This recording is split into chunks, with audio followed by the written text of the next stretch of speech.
तो सवाल उठ रहा है कि क्या दिल्ली में दोस्ती और राज्यों में दुश्मनी, और ये जो तथाकथित चट्टानी एकता की बात कही जा रही थी जो कभी कभार दिख जाती है तो सिर्फ संसद के अंदर ही दिखती है।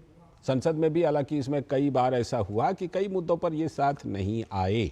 तो ये जो आपस में दूरी बन जाती है, क्या इसके पीछे परिवार है, परिवारवाद है, परिवारवादी राजनीति का वर्चस्व है? इसी पर आज खास चर्चा करेंगे।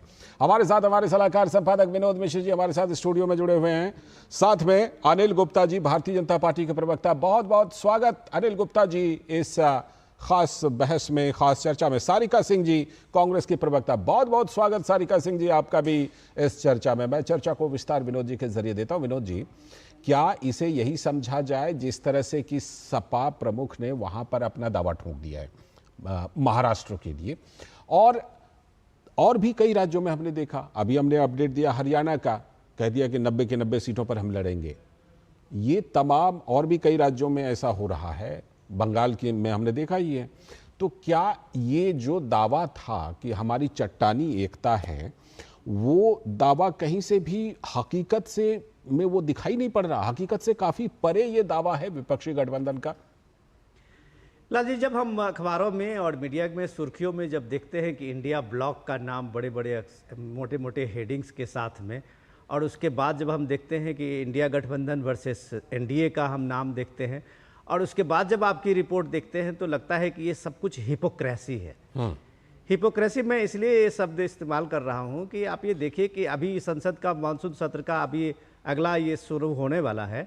आप यहाँ देखेंगे कि इस तरह के नैरेटिव होंगे जैसे लगेगा कि इंडिया ब्लॉक शायद पूरे देश में एक चट्टानी एकता जो एनडीए के खिलाफ में है, खास करके मोदी सरकार के खिलाफ में है, उसका एक तरह से वो अपना ये सारी चीजें वहाँ उद्घाटित करते हुए दिखेंगे। लेकिन बगल में राजधानी दिल्ली में आप केजरीवाल जी के पूरे करप्शन को लेके जो कांग्रेस पार्टी जगह जगह धरना दे रही है। कल 55 जगहों पे कांग्रेस पार्टी का प्रदर्शन था जी, और केजरीवाल को एक भ्रष्ट मुख्यमंत्री बता रहे थे कांग्रेस पार्टी के जो पार्टी अध्यक्ष है, प्रदेश अध्यक्ष है।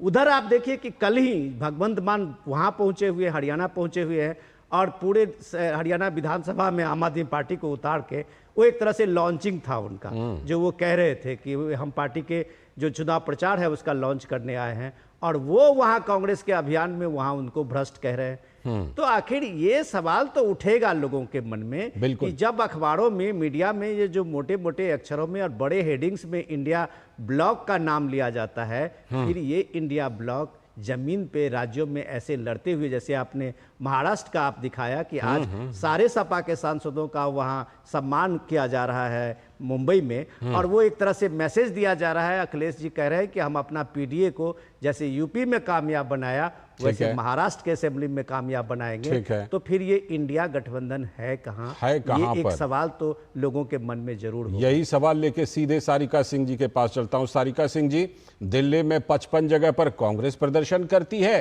कहती है कि केजरीवाल सरकार हर मोर्चे पर फेल है। उधर आम आदमी पार्टी हरियाणा में कहती है कि 90 के 90 सीटों पर लड़ेंगे। तो फिर ये एकता हम लोग कहां देखें, इसको कैसे इसको महसूस करें कि हाँ, विपक्षी एकता नाम की कोई चीज है भी? सारिका सिंह जी। जी देखिए, आपको सबसे पहले तो सबको मेरा नमस्कार। आपको भी बहुत बहुत नमस्कार जी।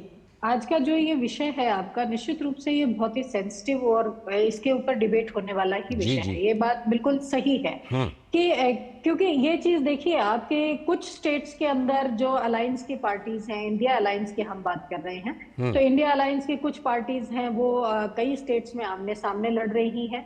हालांकि कुछ ऐसी जो परिस्थितियां थी वो लोकसभा चुनाव में भी नजर आई थी, ऐसी बात नहीं है, चाहे वो पश्चिम बंगाल की बात कर लें आप, तो ऐसी कई जगह थी ऐसी जहां पर ये स्थितियों से एनकाउंटर हमें होना पड़ा था। लेकिन देखिए जो सबसे बड़ी चीज है वो ये समझने वाली है कि देखिए, जो अलायंस है उसके जो अलायंस के घटक दल हैं वो पॉलिटिकल पार्टीज हैं। इस चीज को समझना होगा। ठीक है। तो वो जो पॉलिटिकल पार्टीज हैं उनका सबसे जो उनका मोटिव होता है, जो उनका उद्देश्य है, वो देखिए निश्चित रूप से अपना विस्तार करना और अपने कद काठी को, आपके पॉइंट को मैं समझ गया। एक छोटी सी बात जोड़ता हूं, एक छोटी सी बात जोड़ रहा हूं। उन्हीं राजनीति के तहत लोकसभा चुनाव के दौरान हमने देखा कि कांग्रेस ने काफी दबाव झेला, ठीक है, सहयोगी दलों के काफी दबाव को अपने ऊपर लिया। आगे भी कांग्रेस लेगी क्या महाराष्ट्र जैसे राज्यों में या फिर और दूसरे राज्यों में, एकता की खातिर? मैं इसी विषय पर आ रही थी कि जो हम लोकसभा की और विधानसभाओं की या राज्यों की, देश की और राज्य की जब हम बात करते हैं, पॉलिटिकल सिनेरियो की बात करते हैं, तो उसमें थोड़ा सा चेंजेस हमें देखने को मिलता है। जो 2024 का अभी का इलेक्शन हमने देखा रिसेंटली जो हुआ, उसमें आप देखें कि पूरे देश के अंदर एक सबसे बड़ा जो मुद्दा सारी विपक्षी पार्टियों के सामने था, वो था लगातार जो हमारे संविधान के ऊपर हमला हो रहा था। अच्छा, हाँ, लगातार जो एक गलत मैसेज दिया जा रहा था दलितों, पिछड़ों, इन सब लोगों के खिलाफ, जो एक लामबंद होकर के एक अलग तरीके का एजेंडा चलाया जा रहा था, चाहे अल्पसंख्यक हो, चाहे वो आदिवासी हो, चाहे वो दलितों के खिलाफ।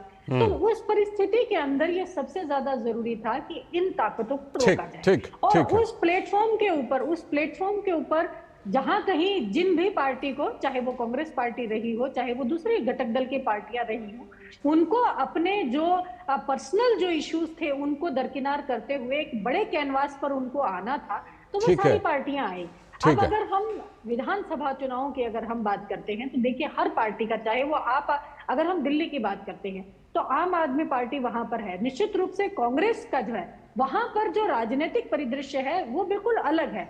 सबसे बड़ा मैंने कहा कि हर पार्टी का अपना विस्तार भी करना है, लोगों की बात भी उठानी है, और एक बड़े परिदृश्य के अंदर उनको अपने आप को आगे भी लेके लौटता हूं आपके पास। आपका पॉइंट जो है वो आ गया कि क्यों हम राज्यों में एक दूसरे के खिलाफ लड़ते हैं और क्यों केंद्रीय स्तर पर एकता रखते हैं। अनिल गुप्ता जी, जिस तरह से इंडी गठबंधन चट्टानी एकता का दावा तो करती है, लेकिन कई राज्यों में, उन्होंने खुद भी बोला कि लोकसभा चुनाव में भी हम कई राज्यों में फेल रहे, नहीं बना पाए उस तरह का गठबंधन। पश्चिम बंगाल उसका उदाहरण है, पंजाब उसका उदाहरण है, और भी कई राज्य हैं जहां पर कि वो गठबंधन नहीं बना। लेकिन राज्यों में अगर इस तरह का गठबंधन नहीं भी बनता है तो हम केंद्र में और दिल्ली में बिल्कुल एक हैं। इसमें ये बताइए कि जब राज्यों में इनका गठबंधन नहीं बनता है, जैसे हरियाणा ले लीजिए या महाराष्ट्र में तो खैर अभी उस तरह का डिफरेंस नहीं आ रहा, आपके लिए काम आसान हो जाता है फिर? जी नमस्कार आपको और सभी दर्शकों को नमस्कार। देखिए, जो गठबंधन एक शब्द है, ये बड़ा पवित्र शब्द है, पर जिस तरीके से इंडी गठबंधन ने इस शब्द का मखौल उड़ाया है, जिस तरीके से इसका मजाक उड़ावा है, ये देश की जनता जान रही है। अभी 1 महीने पहले 4 जून तक इनका दिल्ली में गठबंधन था, इनका हरियाणा में गठबंधन था, इनका हर जगह गठबंधन था, पर जैसे ही अपना उल्लू सीधा हुआ, जैसे ही चुनाव खत्म हुए, अब ये कह रहे हैं कि हम अलग अलग चुनाव लड़ेंगे। जो इंडी गठबंधन बना, इसका कोई कॉमन विजन नहीं था, सिर्फ एक ही विजन था, किसी तरीके से मोदी जी को हटाओ। ये लालच के बलीबूत ये गठबंधन बना। आज देखिए, अभी थोड़े दिन बाद वायनाड में चुनाव होना है, केरल में, क्या इनका गठबंधन रहेगा? नहीं रहेगा, उन्होंने डिक्लेयर किया। किस तरीके से पश्चिम बंगाल में क्या है, गठबंधन जब बनता है तो एक कॉमन विजन होता है, एक कॉमन एजेंडा होता है, देश को किस तरीके से आगे ले जाते हैं। आज भी अगर आप बात करें तो फिस्कल हेल्थ की बात करें तो पश्चिम बंगाल, केरला, पंजाब में बुरी हालत है, कई जगह तो 35% तक डेट और जीएसडीपी की रेशियो है, पर गवर्नेंस पे ध्यान नहीं देते। अनिल जी, मैं अरविंद केजरीवाल के एक बयान को कोट करता हूं। उन्होंने बीच चुनाव में कह दिया था कि ना लव मैरिज है ना अरेंज मैरिज है, ऐसा है कि यह गठबंधन कहीं ना कहीं थोड़े समय का स्ट्रेटेजिक मैरिज होता है। उन्होंने साफ कहा था, उन्होंने अपनी तरफ से यह बात साफ तौर पर कही थी। देखिए क्या है, जैसे ही वो जेल से बाहर निकले थे, उनकी सबसे पहली ज्वाइंट जो रैली निकली थी वो दिल्ली में, पूर्वी दिल्ली के अंदर कल्याणपुरी में निकली थी, और ये क्लेम किया जाएगा कि अब जेल से वोट देंगे, जेल से करेंगे। पर किस तरीके से जब रिजल्ट आए, तो चाहे कोंडली हो, चाहे त्रिलोकपुरी हो, वो लोकसभा तो जीते, पर यहां पर भी इनका सिटिंग जो विधायक है, जो लोकसभा लड़ता, बुरी तरीके से आ रहा है।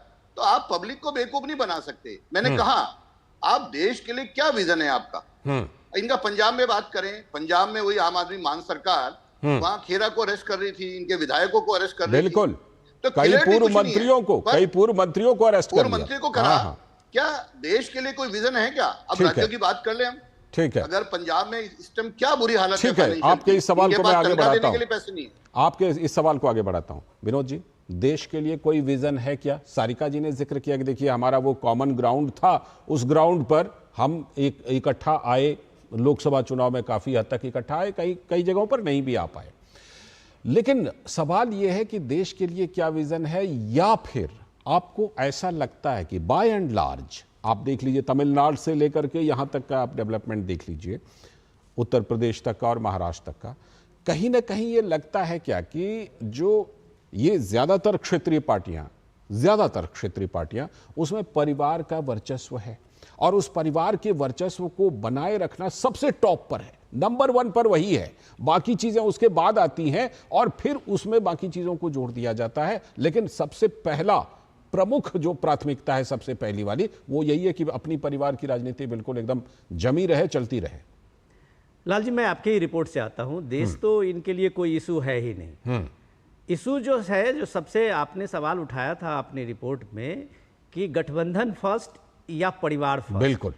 तो आप इस पे अगर ये बात कर लीजिए तो आपके पूरी रिपोर्ट से अगर आप शुरू कीजिए कि डीएमके को अपनी पार्टी का वर्चस्व, अपने परिवार का वर्चस्व चाहिए स्टालिन को, तो आज उनके बेटे जो है डिप्टी सीएम होने जा रहे हैं। ये काम पहले हो जाना था, लेकिन सनातन पे जिस तरह के उनके विवादित बयान आए थे कि उसको सनातन को लेके मलेरिया कोड क्या क्या बीमारी का उन्होंने संज्ञा दी थी, तो शायद उनका वो मामला थोड़ी दिन के लिए खटाई में चला गया, लेकिन अब वो फिर दोबारा डिप्टी चीफ मिनिस्टर बन रहे हैं।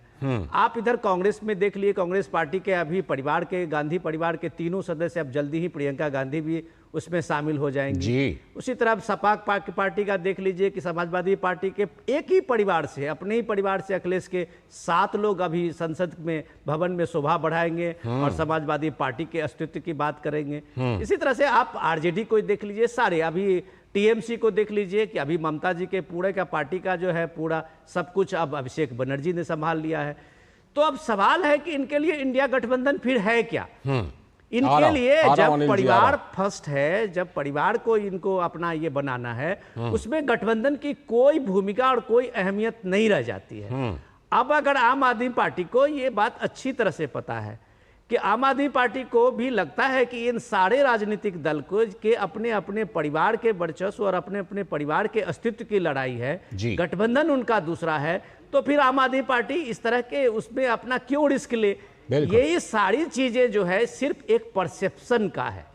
परसेप्शन ये दे रहे हैं कि हम मोदी के खिलाफ में, पीएम के खिलाफ में एक मजबूत विपक्ष की भूमिका में संसद के सामने में खड़े हैं उनका। ठीक है। और ये परसेप्शन देके वो हेडलाइन तो इंडिया ब्लॉक बनाते हैं, लेकिन इनकी इंडिया ब्लॉक की स्थिति इतनी बदतर है कि आज आप सीट शेयरिंग के लिए राज्यों के चुनाव में आप देख लीजिए कि उसमें इनका कहीं से कोई तालमेल। अभी आप यूपी में ही देख लीजिए, 10 यूपी में जो विधानसभा के बाई इलेक्शन होने हैं, तो अखिलेश ने तो एक इसका टेलर दिखा दिया अभी मुंबई में जाके, और जब वो सीट मांगेंगे तो जाहिर सी बात है वो कांग्रेस के सामने में एक आईना दिखाएंगे कि अगर आपको उत्तर प्रदेश में सीट चाहिए तो हमें पहले महाराष्ट्र के लिए छोड़ो। बिल्कुल ठीक है, ठीक है। मैं सारिका जी आपके पास आऊंगा, लेकिन अनिल जी आप बीच में कुछ इसमें जोड़ना चाहते थे, संक्षेप में जोड़िए, फिर सारिका जी के पास। मेरा ये कहना है कि ये व्यक्तिवादी पार्टी तो है ही, साथ में इनका मेन एजेंडा है सनातन विरोध।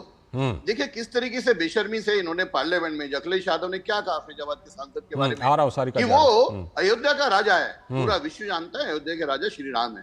किस तरीके से डीएम के जो जिनको अभी डिप्टी सीएम बना रहे हैं, उन्होंने मक्खी मच्छर डेंगू तक कहा सनातन को। किस तरीके से कल की बात है, दिल्ली में आम आदमी पार्टी का एक विधायक है राजेंद्र गौतम, उसने कहा ये कांवड़ तो नौटंकी है, सब ये बेकार चीज है। तो कहीं ना कहीं हिंदू संस्कृति को खराब करना, बर्बाद करना और सनातन के विरोधियों को एकजुट करना इनका काम है। मैंने आपको पहले लगता है कि परिवार के वर्चस्व के साथ साथ सनातन विरोध भी आगे बढ़ेगा, कोई विजन नहीं है, पर किसी ना किसी तरीके से सत्ता को अपने पारिवारिक फायदे के लिए हासिल करना, ये इनका उद्देश्य है। लौटता हूं आपके पास, सारिका जी सीधा सवाल। हाँ सारिका जी, सीधा सवाल ये कि देखिए, चाहे कांग्रेस में एक परिवार की बात हो, हमने बताया कि सोनिया गांधी जी ऑलरेडी संसद में हैं, राहुल गांधी जी हैं, प्रियंका गांधी जी के आने की तैयारी है, रॉबर्ट वाड्रा अलग ताल ठोक रहे हैं कि हमको भी लड़ना है चुनाव। फिर उसी तरह से चाहे अखिलेश परिवार हो, ममता बनर्जी परिवार हो, लालू परिवार हो, तमाम परिवार ही परिवार हैं। तो क्या परिवार ही सबसे ऊपर है और गठबंधन की एकता में सबसे बड़ा जिसे कहते हैं रोड़ा, वो यही वाला तत्व है क्या सारिका जी? देखिए, सबसे पहले तो मैं जो बीजेपी के मेरे भाई प्रवक्ता अभी बोल रहे थे, मैं उनकी बात का प्लीज जवाब देना चाहूंगी। जिस सनातन का ढोंग करके ये पूरे देश को भ्रमित करना चाह रहे थे, और जिस सनातन का ढोंग करके ये 303 से 230 के ऊपर सिमट गए हैं, जो 400 पार का नारा लगा रहे थे, 240 सीटें हैं इनकी। तो कृपया और कृपया एनडीए करके, की तो 293 नहीं तो 240 है, तो ये तो 400 पार का नारा दे रहे थे हाँ ना। ये बात ठीक आप है, देखो आपकी इनकी ये बात 400 पार का नारा दे रहे थे, पिछली बार से भी कम चले गए हैं, 303 थे ठीक है, पिछली ठीक है। बार, इस बार बिल्कुल, ये तो 240 पे चले।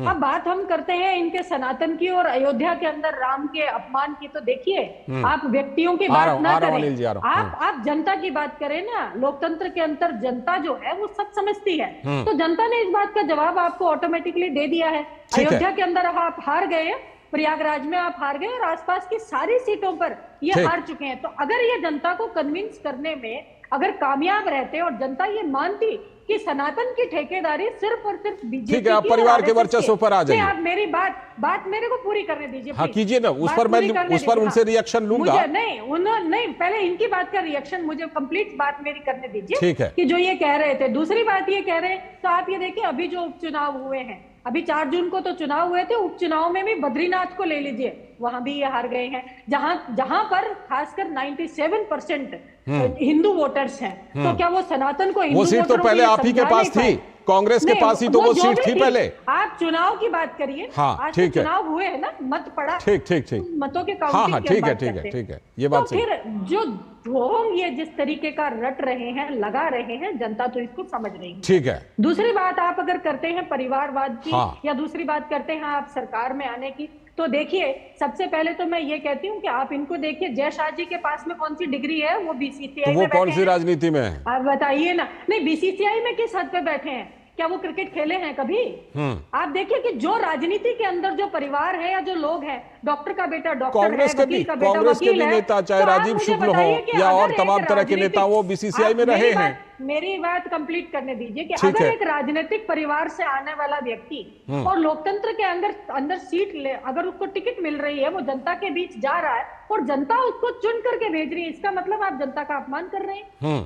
क्या वो उनको मनोनीत सदस्य थोड़े ही हैं? जनता ने चुन करके भेजा है ना, तो आप कौन से परिवारवाद की रट लगाए बैठे हैं? जनता चुन रही है। यानी आपका कहना कि भाई परिवारवाद कोई मुद्दा नहीं है। प्लीज मेरी बात कंप्लीट करने दीजिए। क्या वहां पर इन्होंने अपना कैंडिडेट खड़ा नहीं किया था? जिन जिन क्षेत्रों की ये बात करें, चाहे आप वो प्रियंका जी की, चाहे राहुल जी की, चाहे आप अखिलेश के 5 सदस्यों की जो भी बात कर रहे, क्या वहां पर बीजेपी का कैंडिडेट नहीं था क्या? बिल्कुल था, जनता बिल्कुल मूर्ख था। है क्या? तो जनता मूर्ख है क्या? वो समझती नहीं है। जनता अगर इस बात को समझती तो वो इनके कैंडिडेट को जिताती ना। ठीक है, इसलिए ये जो बकवास की बातें ठीक है, इन्होंने लौटता हूं आपके पास, निर्मल लौटता आपके पास। अनिल जी 40 पर तो आ गए हैं। अनिल जी कह रहे हैं कि भाई चाहे 7 रहें या 9 रहें या 12 रहें, जनता चुन के भेज रही है, तो दिक्कत क्या है? मैं सारिका जी को चैलेंज करता हूं, आप पिछले 35 साल का रिकॉर्ड निकाल लीजिए, 1989 से और अभी 2024 तक 35 साल में कांग्रेस को आज तक 240 सीटें नहीं मिली हैं। और ये ख्वाब बनाते हैं, आप कैलकुलेट कर लीजिए पुराना रिकॉर्ड, और ये ख्वाब बुनते हैं प्रधानमंत्री के बनने के।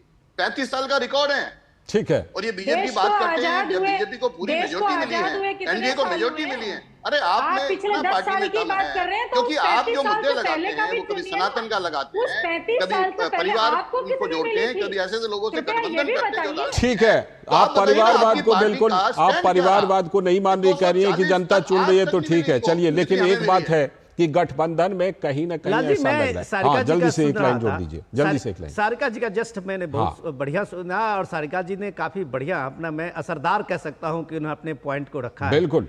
लेकिन सारिका जी, एक चीज तो ये बात सामने में है कि आज ये जो लड़ाई पूरे परिवार को लेके जो सामने में है, उसको लेके पूरी की पूरी पार्टियां एक्सपोज हो गई है।